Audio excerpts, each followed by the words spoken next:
अभी पिछले 2 दिनों से भारत सरकार की जो आईटी डिपार्टमेंट है वो राज्य के एक जो व्यवसायी समूह है जिनका हमारे राज्य के साथ साथ कई अन्य राज्यों में भी कई प्रकार के कारोबार हैं, उस पर इनकम टैक्स विभाग ने छापा मारा है और जो चीज़ें सामने आ रही उसका कहीं कोई भी अभी तक आधिकारिक पुष्टि नहीं हो पा रहा। कोई अपने सूत्र से 50 करोड़ कह रहा है, कोई 100 करोड़, कोई 200 करोड़, कोई 300 करोड़। बातें सामने आ रही है जो अखबारों में आ रही है, चाहे न्यूज़ चैनल्स में, कि आपके नोट गिनने की जो मशीन है वो जल जा रही है, गर्म हो जा रही है, बदली जा रही है। तरह तरह की बातें सामने आ रही और जब एक आधिकारिक तौर पर इतनी बड़ी एजेंसी जब तक कोई बयान ना दे, कोई पुष्टि ना करे, उसको लेकर एक नैरेटिव सेट किया जा रहा है कि इसमें इनका पैसा है, इसमें उनका पैसा है।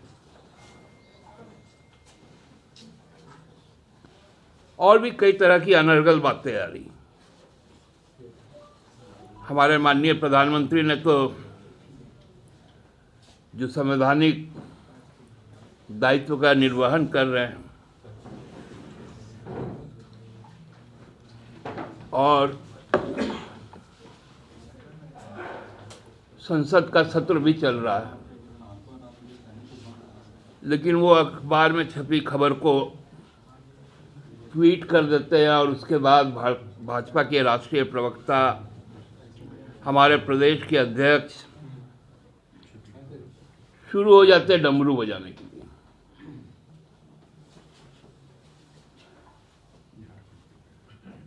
क्या इन लोगों का समझ है हमको तो नहीं मालूम। आयकर ने एक समूह को जांच के दायरे में लाया है, लेकिन उसको एक राजनीतिक रंग भी दिया जा रहा है। आप लोगों को याद होगा कि मध्य प्रदेश के एक रैली में माननीय प्रधानमंत्री जी ने कहा था कि जो 70,000 करोड़ का जो आसामी है, जो 14,000 करोड़ की संपत्ति जिसकी अटैच है, वो अजित पवार, वो प्रफुल्ल पटेल, भाजपा कहती थी कि इनको चेक की फिशिंग करवाएंगे, वो डिप्टी सीएम बन जाते हैं और प्रधानमंत्री जी उस पर ट्वीट नहीं करते।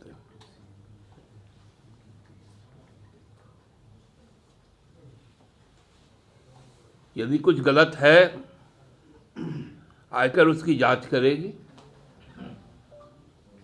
लेखा जोखा देगी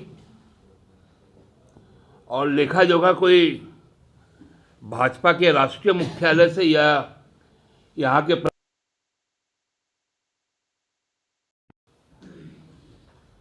तो इनको पेट में क्यों दर्द हो रहा है? जिनसे सवाल किए जाएंगे वो जवाब देंगे। हमको तो लगता है कि बाबूलाल जी और भाजपा के राष्ट्रीय प्रवक्ता कभी ये साहू परिवार के कभी मुनीम हुआ करते थे और उनकी नौकरी चली गई तो खीस में अपने मालिक को इस तरह की बात करते हैं। बाबूलाल जी को मालूम चल गया कि किसका किसका पैसा है, क्योंकि जब वो काम करते थे साहू परिवार में, तब शायद वो पैसा का लेन देन करते होंगे।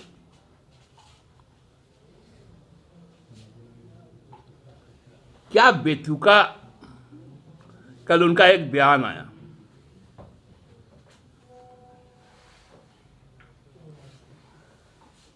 लग रहा है कि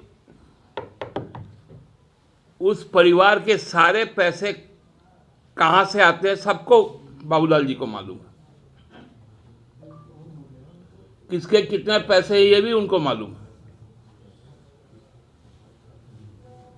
मुख्यमंत्री को इस्तीफा देना चाहिए। मैंने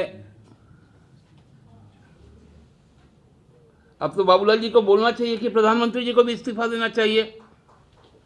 क्यों शरद पवार उनके साथ है, क्यों प्रफुल्ल पटेल उनके साथ है, क्यों नरेंद्र तोमर उनके साथ है, क्यों मेहुल भाई बाहर भागे, नीरव मोदी बाहर भागे, विजय मल्ल्या बाहर भागे, ललित मोदी बाहर भागे।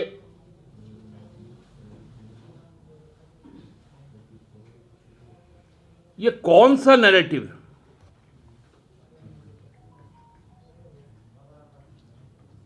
अरे जिसमें जिसका पैसा आप कह रहे हैं, बेहतर होगा कि उनको वो पैसा लौटा दीजिए।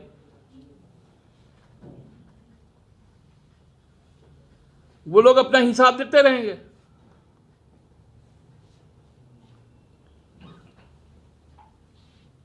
एक सीमा होती है ना।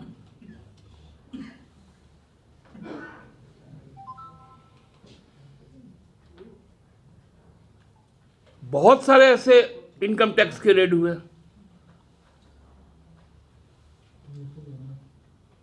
बहुत सारे उद्योग घरानों में हुए हैं, बहुत सारे बड़े व्यवसायियों के यहां हुए। ये तो इनकम टैक्स का एक रूटीन काम है।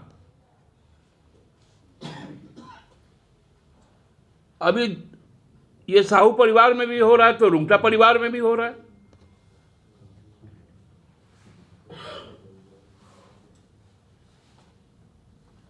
उसको लेकर कोई चर्चा नहीं, लेकिन इस परिवार का एक व्यक्ति चूंकि एक राजनीतिक दल के साथ है तो उसको लेकर हाय होगा। तो रुंगटा के यहां से जो पकड़ में आ रहा है बाबूलाल जी, उसमें किसका किसका पैसा है? और ये जो हिसाब आप दे रहे हैं, कई राजनीतिक दलों का दे रहे हैं, किसी व्यक्ति का दे रहे हैं, इसका आधार क्या है? और यदि आधार नहीं है आपके पास तो आपको शर्म आनी चाहिए।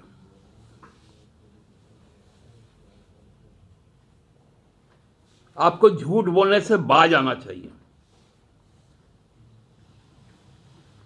आप देख रहे हैं कि जिस प्रकार सरकार लगातार लोगों तक पहुंच रही है, लोगों के काम त्वरित तरीके से हो रहे हैं, तो आपको खलबली मच गया।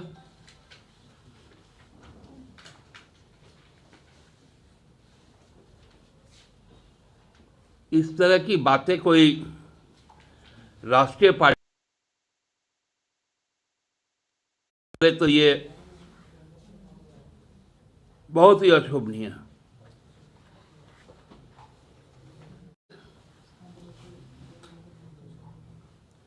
सूत्र बताते हैं, ईडी कुछ बताती ही नहीं। इनकम टैक्स अभी तक कुछ बताया ही नहीं।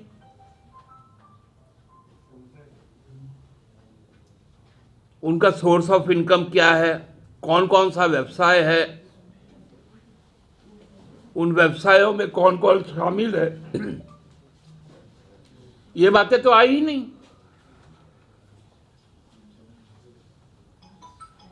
केवल और केवल एक धुआं उड़ाओ ताकि जो मच्छर है, जो भाजपा के कारनामे हैं, वो छुप जाए।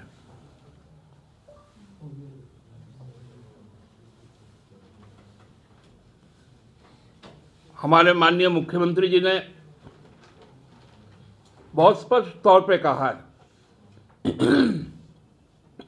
कि जो जांच एजेंसी है वो अपना काम निष्पक्ष होकर पूरी गंभीरता से करे और उनके जो भी फाइंडिंग्स हैं उसको सार्वजनिक करे और संबंधित लोगों से पूछताछ करे और तब बातें सामने आए, ना कि भ्रम इस पे फैलाया जाए। इन्हीं बातों को आप लोगों के पास रखना था। बहुत बहुत धन्यवाद। कोशिश करूंगा कि मैं सोमवार को हमारे जो रिम्स का जो नेत्र विभाग है उनसे अनुरोध करेंगे कि आपका नेत्रों का समुचित इलाज करवाए, क्योंकि मेरे पीछे जो बैनर आप देख रहे हैं वो जेएमएम का है, कांग्रेस का नहीं। आप लोग एक ही अलायंस में हैं, विचारधारा एक ही, तभी एक साथ। तो ये सवाल आप बीजेपी से कीजिए ना, एनसीपी के बारे में, अजीत पवार के बारे में। ठीक यहाँ है तो पांडे जी, यही तो हम लोग बार बार कहते हैं कि स्क्रिप्ट लिखा जाता है भाजपा के दफ्तर में और कार्रवाई करवाई जाती है केंद्रीय एजेंसियों से। आप ही के बात को मैं सत्य मानता हूं कि सरकार को अपदस्थ करने की जो कोशिश है राजनीतिक ना होकर एजेंसियों के माध्यम से हो रही है और उसकी स्क्रिप्ट लिखी जा रही है भाजपा के मुख्यालय में, चाहे वो दीनदयाल उपाध्याय मार्ग हो, चाहे बिरसा मुंडा राजपथ।